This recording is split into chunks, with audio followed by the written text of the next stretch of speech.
मैं राजा और आप देख रहे हैं एमएन टीवी। आज है 23 नवंबर।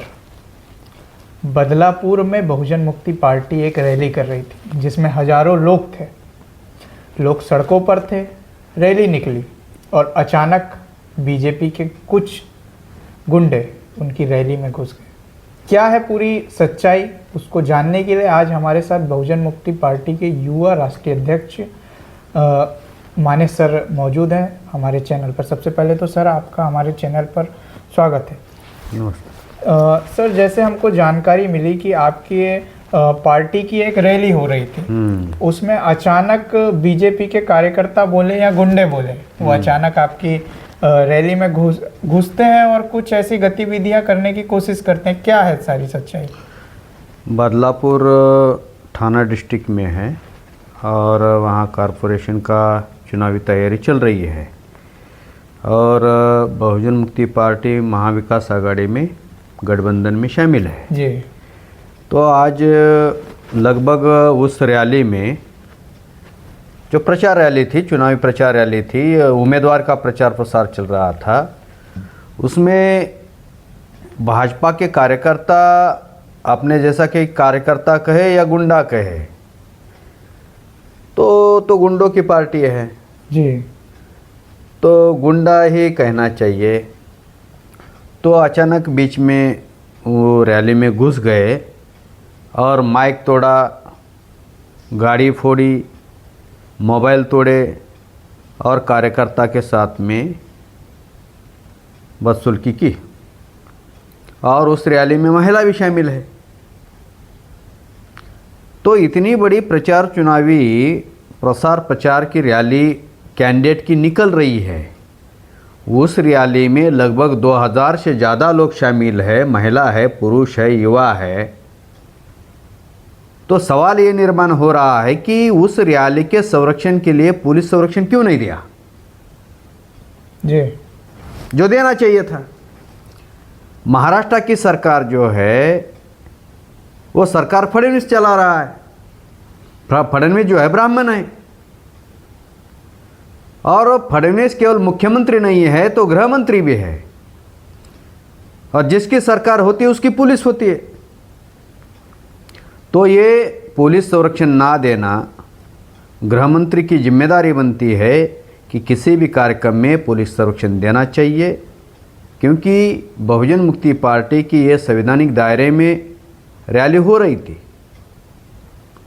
और जो गैर संवैधानिक एंटी एक्टिविटीज़ है बीजेपी के अंदर, बीजेपी में, तो बीजेपी के गुंडों ने अचानक हमला किया। तो अभी कार्यकर्ता पूरे ताकत से उस पुलिस थाना पर गए हैं कि जो भाजपा के गुंडा है, जो गुंडागर्दी करते हैं, उनके ऊपर कड़ी कार्रवाई होनी चाहिए।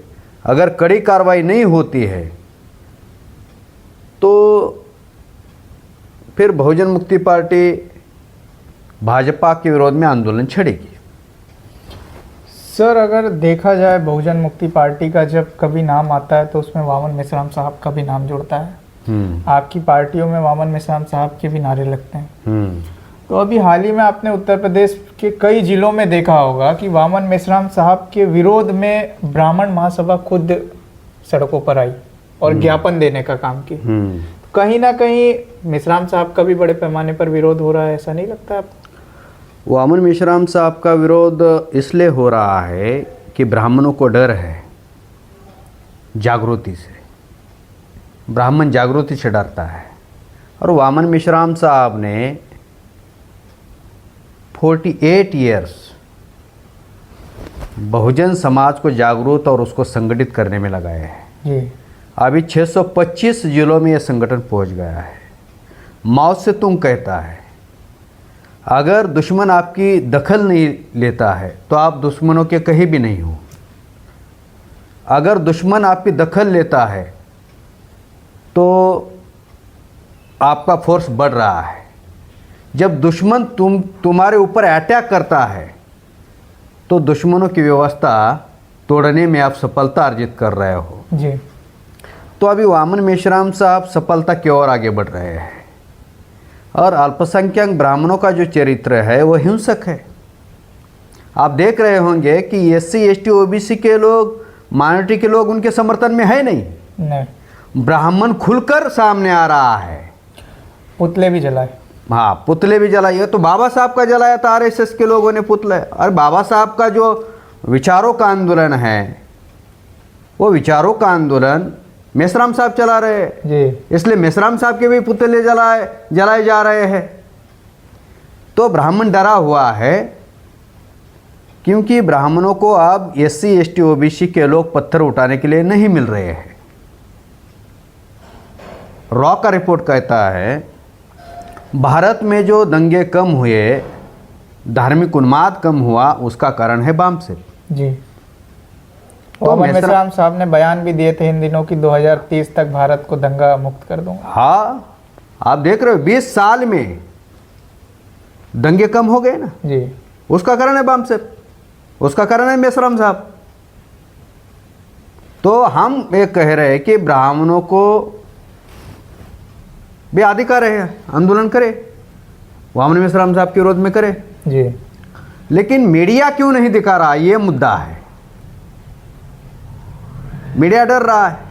अगर वामन मेश्राम साहब को हाईलाइट करते हैं मीडिया, तो फिर जनसमर्थन जो है, लेकिन आज जो बीजेपी एक सवाल यहाँ पर खड़ा होता है कि कल के आए बहुत सारे नेता है, कल के आए बहुत सारे नेता, मीडिया उनको इतना हाईलाइट कर दिया है बड़े पैमाने पर पूरे देश में, लेकिन मेश्राम साहब का कहीं कोई मीडिया में कुछ मैं वही बोल रहा हूँ कि वामन मेश्राम साहब को ब्राह्मणिकल मीडिया ने ब्लैकआउट किया है, हाइड किया है।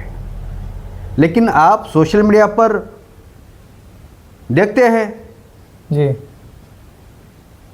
पूरा सोशल मीडिया को वामन मेश्राम साहब ने ऑर्गेनाइज वे में लाया। और अभी इलेक्ट्रॉनिक मीडिया हो, प्रिंट मीडिया हो, उनकी न्यूज़ जो है वो सोशल मीडिया पर डालनी पड़ रही है उनको। हाँ। लेकिन एक ना एक दिन उनको दिखाना पड़ेगा। मैं आपको एक उदाहरण बताता हूँ नेपोलियन बोनापार्ट का। नेपोलियन बोनापार्ट एक तगड़ा लीडर था जी। तो वहाँ के मीडिया ने, फ्रांस के मीडिया ने नेपोलियन बोनापार्ट को भी हाइड किया था, ब्लैकआउट किया था। तो नेपोलियन बोनापार्ट पेरिस का दरवाज़ा तोड़कर अंदर आता है पूरे ताकत के साथ में, फोर्स के साथ में, संगठित शक्ति के साथ में। तो एक लड़का सुबह के 5 बजे पेपर बांटता है। तो नेपोलियन बोनापार्ट तलवार के नोक पर वो पेपर उठाता है, तो उसका टाइटल था Napoleon welcome in Paris. Napoleon का पेरिस में स्वागत है। आज भारत का मीडिया, चाहे इलेक्ट्रॉनिक मीडिया हो, प्रिंट मीडिया हो, वामन मेश्राम साहब को जानबूझकर हाइड कर रहा है, ब्लैकआउट कर रहा है। लेकिन आने वाले 5 साल में देश का मीडिया वामन मेश्राम साहब के स्वागत के लिए खड़ा होगा। सर, अब बात करते हैं हम, बहुजन मुक्ति पार्टी एक पार्टी है जी। ये सवाल मेरा नहीं है, ये सवाल दर्शक से आया हुआ सवाल है, कमेंट बॉक्स में आया हुआ सवाल है कि बहुजन मुक्ति पार्टी जो महागठबंधन है उसमें कब शामिल होने वाली है या क्यों शामिल नहीं हो रही है। हाँ, ये मुद्दा जो है लोगों का, ये मुद्दा सही है जी। क्योंकि अभी आपने सवाल पूछा कि मेश्राम साहब को क्यों नहीं दिखाता मीडिया, वो तो हाइड करता है जी। मेश्राम साहब की मीटिंग अखिलेश यादव के साथ में हुई थी जी। मेश्राम साहब की मीटिंग तेजस्वी यादव के साथ में हुई जी। मेश्राम साहब की मीटिंग शरद पवार साहब के साथ में हुई, उद्धव ठाकरे जी के साथ में हुई। कई SC ST OBC के जो बहुजन नेता है उनके साथ में मेश्राम साहब की मीटिंग हुई। महागठबंधन में शामिल होने के लिए प्रादेशिक दल का कोई अवरोध है नहीं जी। तो अवरोध कांग्रेस का है। तो आपके भी मन में सवाल निर्माण हुआ होगा, प्रादेशिक दल का अगर अवरोध नहीं है तो कांग्रेस का कैसा अवरोध है जी। तो कांग्रेस जो है वो सेंट्रलाइज संगठन है, एक बीजेपी है, जो रूलिंग में है, जो सेंट्रलाइज है। दूसरी कांग्रेस है, वो रूलिंग में नहीं, अपोजिशन में है लेकिन सेंट्रल में है।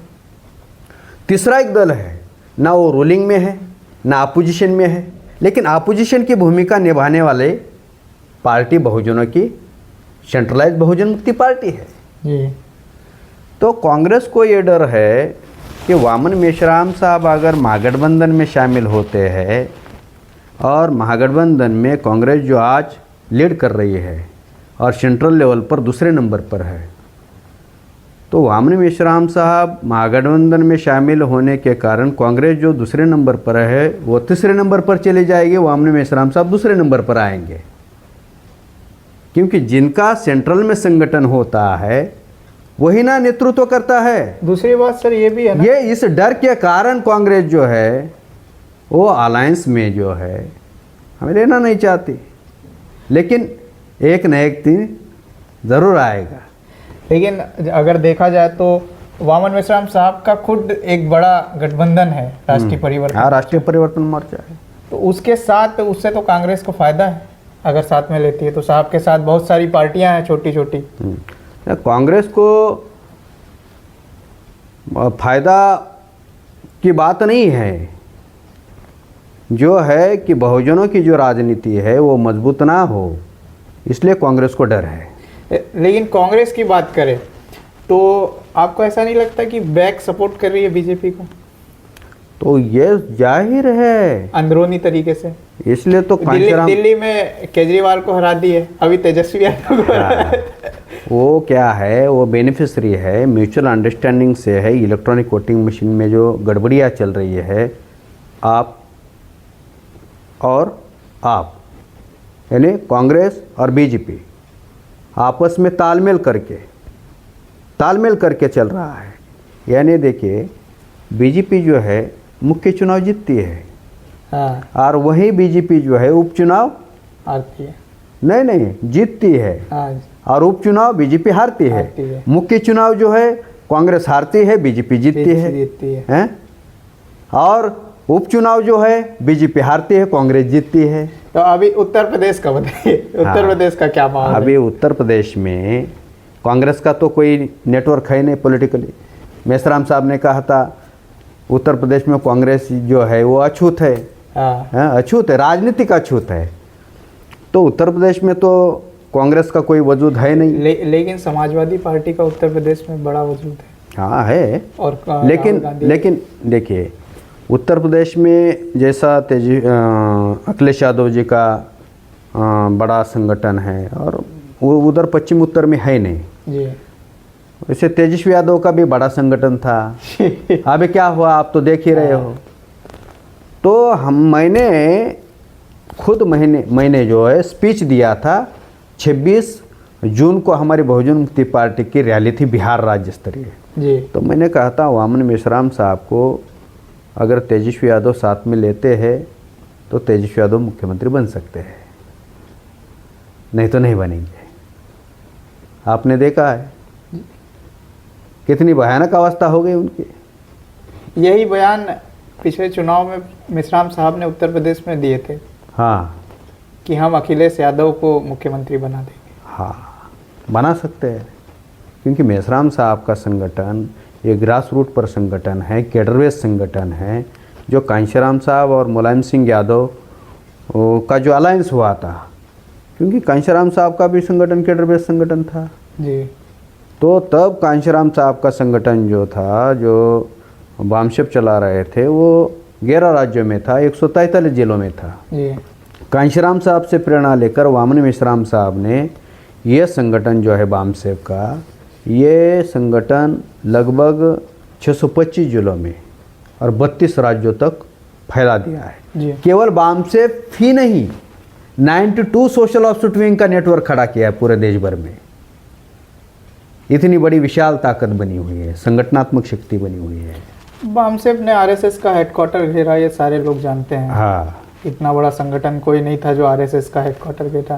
क्योंकि आरएसएस का मुकाबला वामशेप ही कर सकता है, और बहुजन सोसाइटी के अंदर वामशेप के मुकाबले में कोई दूसरा अल्टरनेटिव नहीं है। अभी हम ही, और जो है तो वो प्रायोजित है, खड़े किए जा हाँ, तो हमारा संगठन ही अल्टरनेटिव है। रहे हैं। सर अब बात करते हैं एसआईआर की। इस समय बहुत गरमाया हुआ है ये मुद्दा। आपने देखा होगा कि एसआईआर जब से लागू हुआ कि मौतों का आंकड़ा भी सामने आ रहा है। क्या लगता है कहाँ तक सही है? ये एसआईआर जो है ये एक चुनावी प्रक्रिया है जी। और चुनावी व्यवस्था जो है ये इलेक्ट्रॉनिक वोटिंग मशीन है और चुनावी व्यवस्था के अंदर एक व्यवस्था है जो चुनाव आयोग है। ये जो एसआईआर के नाम पर जो कारण बता रहे हैं कि मृत्यु का कारण बता रहे हैं, ये मृत्यु नहीं है, ये मौत नहीं है, ये सुनियोजित हत्या है। 16 बीएलओ की हत्या हुई है, हत्या की गई है। इतना सारा ट्रेस हो जल रहे हैं अधिकारी लोग जो है हमारे SC OBC के टीचर लोग। अभी देखिए टीचर लोगों को एसआईआर के काम पर लगाया, यानी एसआईआर के काम पर टीचरों को लगाया। टीचर टेंशन में, उनके परिवार के लोग टेंशन में, छात्रों को पढ़ाने के बजाय वो उनको एंगेज किया एसआईआर में, छात्र टेंशन में, स्कूल के मैनेजमेंट टेंशन में। तो टीचर लोगों का काम है छात्रों को पढ़ाना, लेकिन जो पढ़ा लिखा प्रधानमंत्री ही नहीं है तो उसको क्या लेना देना है छात्रों का, युवाओं का? 2 करोड़ युवाओं को रोजगार देने वाला था, अभी तो नहीं दिया। करोड़ों के तादाद में युवा बेरोजगार हुए।